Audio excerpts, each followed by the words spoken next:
বিসমিল্লাহির রহমানির রহিম। সুপ্রিয় এসএসসি এবং দাখিল বিজ্ঞান বিভাগের ছাত্রছাত্রীবৃন্দ, আপনাদের জন্য আজকে খুবই গুরুত্বপূর্ণ একটি বিষয় রসায়নের সাজেশন উপস্থাপন করার জন্য উপস্থিত হলাম। আজকে আমার রসায়নের প্রথম ভিডিও। তো প্রথম ভিডিওতে আমি অধ্যায় 2 পদার্থের অবস্থা নিয়ে আলোচনা করব, কারণ অধ্যায় 1-এর মধ্যে সাধারণত সৃজনশীল প্রশ্ন আসে না।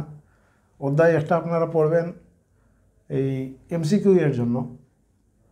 অধ্যায় 2 থেকে সাধারণত সৃজনশীল প্রশ্ন আসে। তো অধ্যায় 2 থেকে আপনি কি পড়বেন? আপনার মেন বইয়ের মধ্যে যে টপিকগুলো দেওয়া হয়েছে সেই টপিকগুলোর মধ্যে আমি বাছাই করে বিগত বোর্ড পরীক্ষার মধ্যে যে টপিকের উপরে প্রশ্ন এসেছে কোনো টপিক আমি বাদ দিই নাই, সব টপিক থেকে ইনশাল্লাহ এখানে নিয়ে উপস্থিত হয়েছি। যদি এই টপিকগুলো অর্থাৎ 5টা প্রশ্ন যদি আপনি ভালোভাবে আয়ত্ত করতে পারেন, তাহলে এই পদার্থের অবস্থা থেকে অর্থাৎ অধ্যায় 2 থেকে যত ধরনের সৃজনশীল প্রশ্ন আসুক না কেন সবগুলোর উত্তর ইনশাল্লাহ খুব সহজে উপস্থাপন করতে পারবেন পরীক্ষার খাতার মধ্যে। তো আমি আমার শিক্ষকতার অভিজ্ঞতার আলোকে আপনাদেরকে বলবো, আপনার গাইডের মধ্যে যদি সৃজনশীল প্রশ্ন থাকে 50টা, এই 50টা প্রশ্ন মূলত এই 5টা প্রশ্নের মধ্যে সীমাবদ্ধ। এখন আপনি 50টা প্রশ্ন পড়বেন না 5টা প্রশ্ন পড়বেন সেটা নির্ধারণ করার দায়িত্ব আপনার। তো আমি শিক্ষক হিসাবে আপনাদেরকে পরামর্শ দেব, আপনারা শুধুমাত্র এই 5টা টপিক মেইন বই থেকে সলিউশন করবেন বা আয়ত্ত করবেন। আর মেইন বইয়ের গাইড বই যখন আপনি বের করবেন তখন শুধুমাত্র প্রশ্নটা দেখবেন আর প্রশ্নের উত্তরটা নিজে করার চেষ্টা করবেন। যদি এর বাইরে কোনো প্রশ্ন থেকে থাকে, বাংলাদেশে যতটা বোর্ড রয়েছে মাদ্রাসা সহ প্রত্যেকটি বোর্ডের মধ্যে দেখবেন এই প্রশ্নগুলাই বারবার পরীক্ষার মধ্যে এসেছে। তো আপনি গাইডের এই 50টা প্রশ্ন সৃজনশীল প্রশ্ন না পড়ে শুধুমাত্র এই 5টা প্রশ্ন আমি কি বলেছি এই 5টা প্রশ্ন বুঝে বুঝে আয়ত্ত করার চেষ্টা করবেন। যদি তা করতে পারেন তাহলে আমি বিনা দ্বিধায় বলতে পারি এই অধ্যায়ের কোনো সৃজনশীল প্রশ্ন আপনার আনকমন হবে না, ইনশাআল্লাহ সবগুলাই কমন পড়বে। তো আমি আর কথা বাড়াচ্ছি না, সরাসরি আমি প্রশ্নে চলে যাচ্ছি। এখানে দেখুন তো আমি গ্যাপ রেখেছি। এখানে গ্যাসের মধ্যে অর্থাৎ আপনাকে পৃথিবীতে যত গ্যাস আছে যে কোনো 2টা বা 3টা গ্যাস দিয়ে বলতে পারে এই গ্যাসগুলোর মধ্যে কোনটির ব্যাপন হার বেশি অথবা কোনটির ব্যাপন হার কম ব্যাখ্যা করো।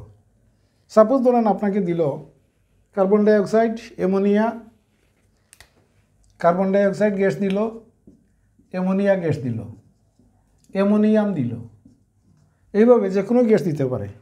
অর্থাৎ এগুলা গ্যাস সবগুলাই গ্যাস, বা দিতে পারে এইভাবে 2টা বেলুনের মধ্যে গ্যাস দিয়ে দিতে পারে, দিয়ে বলতে পারে যে এই গ্যাসগুলোর মধ্যে কোনটার ব্যাপন হার বেশি, অথবা বলতে পারে কোনটার ব্যাপন হার কম, কমও বলতে পারে বেশিও বলতে পারে। তো এটার উত্তর করার জন্য আপনি কি করবেন?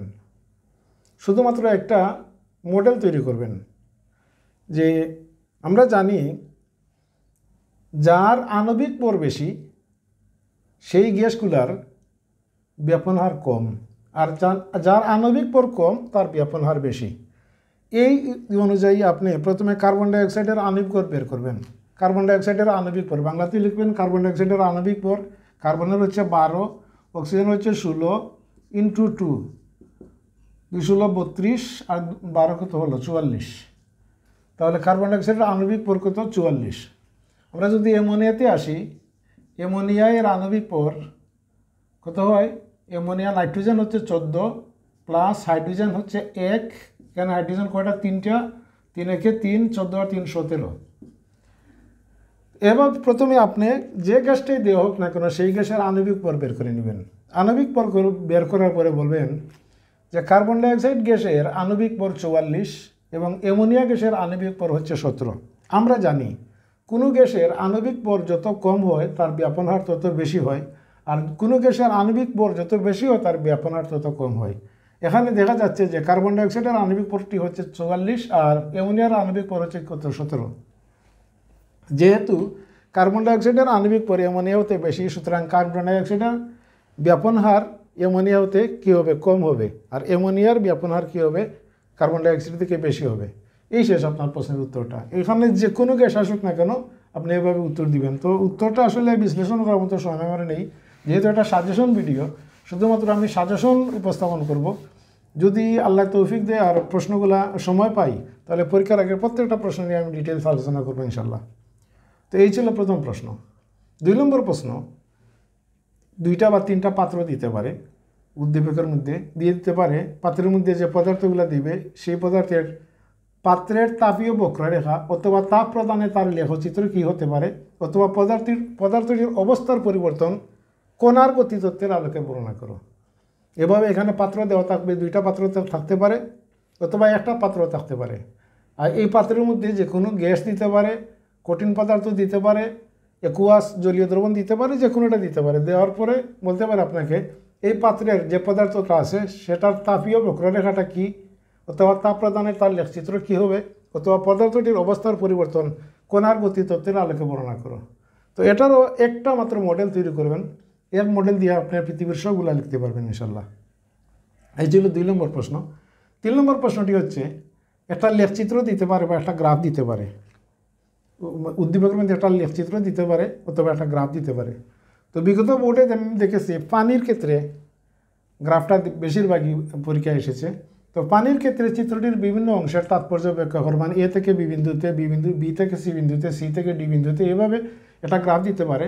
তো আপনারা জানেন 0 ডিগ্রি থেকে নিয়ে 100 ডিগ্রি পর্যন্ত পানি কী থাকে, তরল থাকে, আর 100 ডিগ্রির উপরে গেলে তা বাষ্পীয় হয়ে যায়, আর 0-র নিচে যদি থাকে তাহলে সেটা কঠিন হয়ে যায়। সুতরাং এভাবে আপনাকে বিশ্লেষণ করতে হবে, আর কিছু না।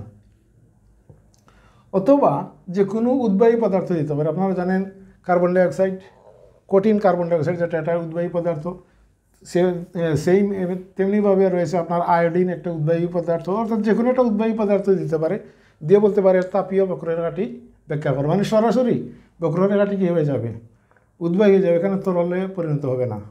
তো এইটা একটা প্রশ্ন হতে পারে, 3 নম্বর প্রশ্ন। 4 নম্বর প্রশ্নটি হচ্ছে, তাপমাত্রার সাথে পদার্থের আন্তঃআণবিক শক্তির পরিবর্তন বিশ্লেষণ করো। তাপমাত্রা প্রদান করলে পদার্থের আন্তঃআণবিক শক্তিটা যে দূরে চলে যায়, এটারই ইয়েটা বিশ্লেষণ করার জন্য আপনাকে বলছে, আর কিছু না। যত তাপ প্রয়োগ করবেন তত পদার্থের আন্তঃআণবিক শক্তি, যেটা মানে একটা অণু থেকে আরেকটা অণুর যে শক্তি, সেই শক্তিটা কী হয়ে যাবে, অনেক দূরে চলে যাবে, অর্থাৎ শক্তিটা কমে যাবে। এটার বিশ্লেষণ আসতে পারে।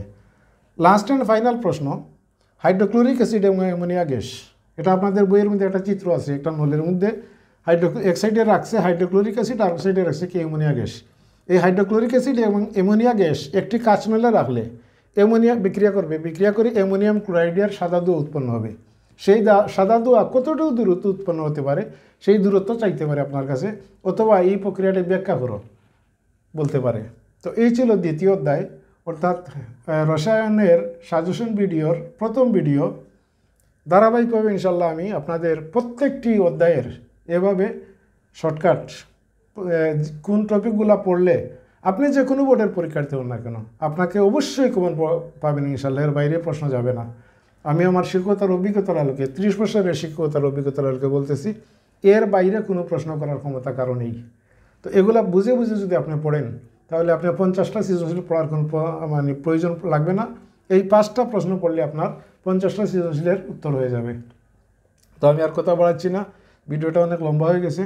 যদি আপনারা আপনাদের প্রয়োজন মনে করেন যে এই ধরনের ভিডিও আরও দরকার পরীক্ষার আগ মুহূর্তে, আপনি যে বোর্ডের পরীক্ষার্থী হন না কেন, তাহলে আমার চ্যানেলটি সাবস্ক্রাইব করবেন। আমি ইনশাআল্লাহ প্রতিদিন একটি অধ্যায় আপনাদের সামনে উপস্থাপন করব।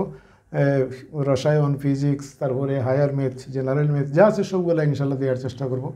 তো আজ এ পর্যন্তই, সকলের মঙ্গল কামনা করে আজকের মতো এখানে বিদায় নিচ্ছি। আল্লাহ হাফিজ, আসসালামু আলাইকুম।